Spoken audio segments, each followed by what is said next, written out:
Gaurkoan katea auzora gerturatu gara eta horretarako aitzakia baliatu dugu Antojuko errota ezagutzeko. Hain zuzen ere, Xabier Berroarekin arituko gara datozen minutuetan zehar, katea auzo honetan mantentzen den errota honen inguruko berezitasunak ezagutzeko. Beraz, lehenik eta behin galdituko dizugu, Xabier, ea noiztik datorren errota hau edo noiz sortu zen?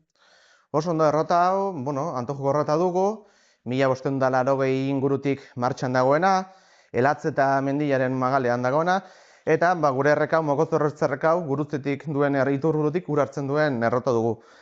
Esan dezakegu, esan dudan bezala, 17. mendi inguruko errota dela, eta ez errota bakarrik, 1628 inguruko testamentu horietan, agertzen bai da, forja edo martinete moduko bat bazuela.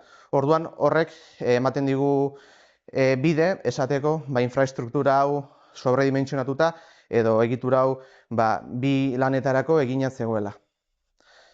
Esan dezakegu beraz, historia luzea duen errota dela, ez? Eta imaginatzeko denez, bideo horretan bilakaera bat izan duena eta bereizgarria gaur egun arte mantendu egin dela, ez? Bai, esan dezakegu errota honek errotari asko izan dituela, ez dugu esango jabe asko izan dituela, zeren 1900 urtera arte bai Antoju baserri eta bai Antojuko errota baserria elkarturik edo jabetza berean egon da, baina maister edo errotari asko izan ditu. Nola ez, 1889 urte horietan bi baserrien ibilbidea banandu egin zen eta jabe desberdinak izan ditu. Eta bitartean esan dudana, errotak izan ditu bere eraldaketak, orai ezago forjarik, baina errota mantendu da eta errotarri bakarra dugu, bai. Eta konta iguzu, nondik jaso duzuen errotarekin loturiko informazioa? Ez dakit azkenean ikerketa lanik egin duzuen, edo nola iritsi da informazio hori guztia zuen gara? Esan dezakegu, errotaren informazio parte bat iritsi zaigula, gure familia 1900 urtetik gutxi gora bera bertako jabe dira. Baina beste lan asko egin dute errotari afizionatu eta errotazale askok. Esan dezakegu, badaudela, adibidez, guk ezin dezakegu jakinez, errotarri batek nungoa edo ze jatorri duen. Eta adibidez, lehenko astean etorri zen adituak, esan zigun, errotarriak izan ditzakela Frantziatik ekarriak, edota bai errotik ekarriak ferrokarrilean.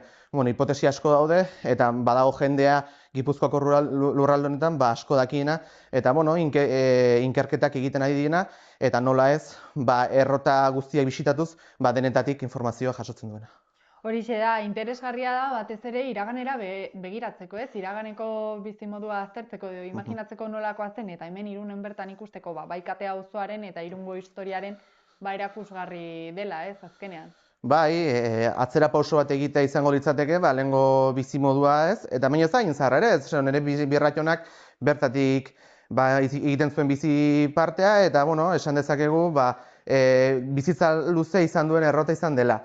Baita ere esan behar dago, Irungo hiri honetan errota asko zegoela garai batean, ez? Eta gaur egun, hau bezalako errota pribatuak gutxi direla edo galtzearren daudela. Horrek ere, ematen du ikuspegi bat nola alatu den hiria ez, eta badagoela lehengo puska txiki batzuk oraindik hirian zehar deskubritzeko daudenak, ez? Horixe da, eta miresgarria da, gaur egun arte gainera dagoen egoeran mantendu izana. Eta konta iguzu, zer eosteko erabiltzen zen eta pixka bat noiz arte egon zen martxan? Esan dezakegu errota hau dakan berezitasunetako bat dela daukan konfigurazioa. Normalean, beste Gipuzkoako eta inguruko errotek bi errotarri zituzten, urre errota dira, esan beharra dago, baina bi errotarri zituzten. Bat garia irintzeko, ehotzeko eta bestea hartorako. Gure kasuan bakarra dugu eta azkenek urteetan bertako hartoa irindu dugu. Nola ez esan, konfigurazionetan dakagula tolaria, orduan sagardo egiteko erabiltzen den tresna dela. Bale, eta konta iguzu, Xabier, pixka bat, aipatu iguzu zein den mekanismoa eta pixka bat arte edo egon zen martxan. Bai, azkenekoz nire birrationak eta amonak ibili zuten 2002-2005 urtera arte, urte horietan gelditu egin zen, eta esan dezakegu errota osori dagoela, mekanismo osoak eta egiturak osori daudela, eta gelditu zen moduan dagoela gaur egun. Esan beharra dago beste inguruko errota askotan ere, mantentzen dutela igual kanpo egitura, baino ez barruko mekanismoak edo oso egoera kaskarra edo urteen poderioz ez martxan jartzeko egoeran daudela. Oso egoera sinplea da, gure kasuan beste berezitasuna da daukagun antepara, hau da presako pareta, gutxi gora bera 10 metro altuera izango ditu eta luzeran beste hainbeste, eta beste errota askotan ur hartzea ez, errotatik bertan izaten da ez, edo oso gertu. Gure kasuan 220 metroko kanala daukagu, ez? Mokozorrotzi baitik edo horrekatik hartuta, buruz buru presa bitarte. Presak, datu teknikoetan pixka esartuta, 15 metro zabalera eta 50 metro izango ditu luze. Eta beste berezitasun bat, badakala eskape bat, edo eskapea ez edo desahogo bat 70 metro ingurura. Eta beste berezitasuna izango litzateke badaukan altura, ez? Esan dugun bezala 10 metroko presa batetik, ur gutxi dugun erreka honetan ez, modu bat izango litzateke dakan alturarekin errota martxan jartzea. Horixe aipatu behar nizun, hain zuzen ere, erreka hori ez da ezaguna bere emari handiarengatik, orduan teknologia hau edo bertara egokitzeko eraikia izan zela ere, ez? Esaten nuen bezala, erreka irrilu honetan urtean zehar emari oso justua daukagu eta modu bat emari hori probestu eta lantzeko izango litzateke presako xurro handi bat egitea eta altuera handiko ur jauzia izatea errota martxan jartzeko. Nola ez, esan beharra dago lehenagotik ere, bai errotarri bakarri izateko, presa eta ondoreko infrastruktura guztiak sobredimentsionatuta daudela, eta hori duela bere berezitasunetako bat, ez? Ur gutxirekin eta nahiko justuan, ordu edo minutu batzuetako lan egia ateratzen zuela. Ideia bat egiteko, errotonek bere kapazitatea, irintzeko kapazitatea 2200 fanega ingurukoa dela, gutxi gora bera hitz laburretan 1.000 kilotik gora, baina bakarrik sereun bat egiten zituela. Eta konta iguzu, duela gutxi, Gipuzkoako erroten egunaren barnean antolatutako programazioaren parte izan zaretea, hain zuzen ere 5. edizio honen barnean.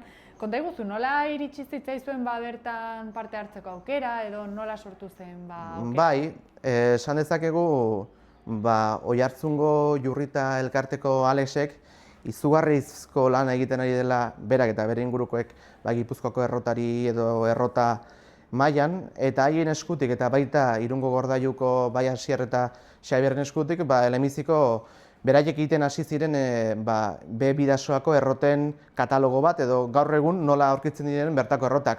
Zeren Irunen esan dezakegu errota asko zeudela. Eta gaur egun, desgraziz, geroz eta gutxiago eta oso gutxi.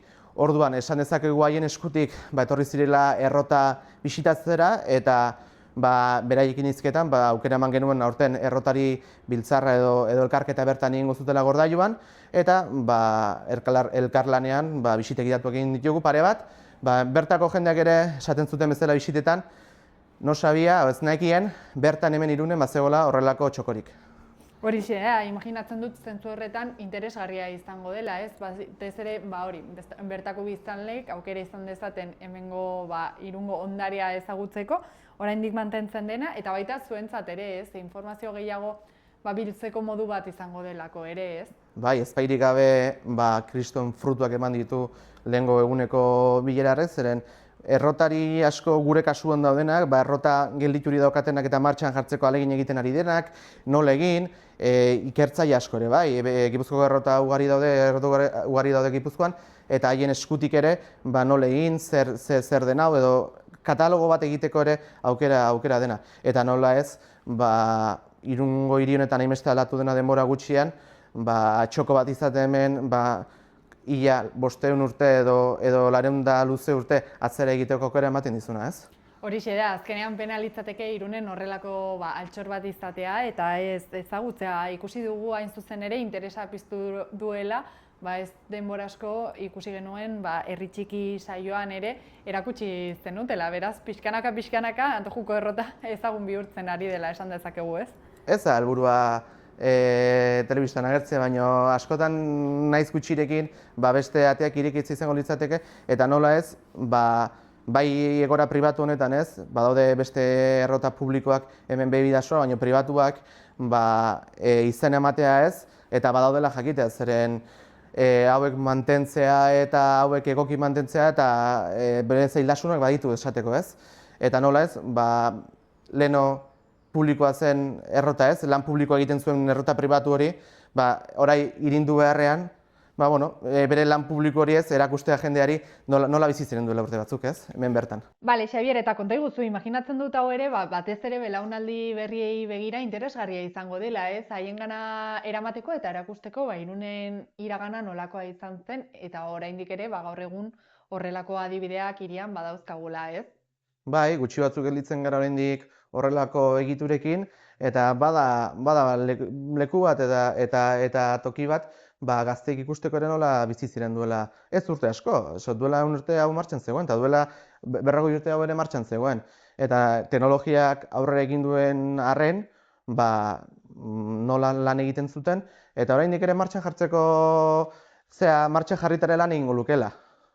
Eta amaitzeko konta iguzu, etorkizunari begira, ez dakit zeintzuk diren zuen planak errotari dagokionez, hau da, errota martxan jartzeko asmorik ote duzuen, edo pixka bat hau nola egin liteken pentsatzen hasiak zareten, zeren imaginatzen dut ez dela bat ere erresa izango. Ez, gauza ez da erresa eta bastante komplikatua da. Ezpairik gabe intentzioa mantentzea. Mantentzea dudarik gabe martxan ez egotearren, baina mantentzea. Baina nire ilusioa behintzat, berriz Antojuko errota arto irina sortze izango litzateke ez. Bertako artoa gaina mantendu dugu, orduan berriro martxan jartzea ez, errota honen urak. Nola ez, infrastruktura, errotan lanak egin behar dira, baina ez da sobera komplikatua, baina gehiago izango litzateke presa pareta eta hobe denak, zeren hain beste urte luzez geldirik egon da, zierrikitua badituzte bere zierrikituak, eta dago aukera gehiago presori edo infrastrukturari kaltetzeko, mantentzeko baino orduan, gauza poliki, ez da 2 urtetan egingo, baina urte luzez, espero errota hau berriro martxan jartzea. Ea horren albistea eman dezakegu, baina ziur bitartean zuen pausoak gertutik jarraituko ditugula, Xabier, beraz, mila esker guztia erakusteagatik eta gurekin partekatzeagatik. Eskertzeko zuen lan ere, zaindu.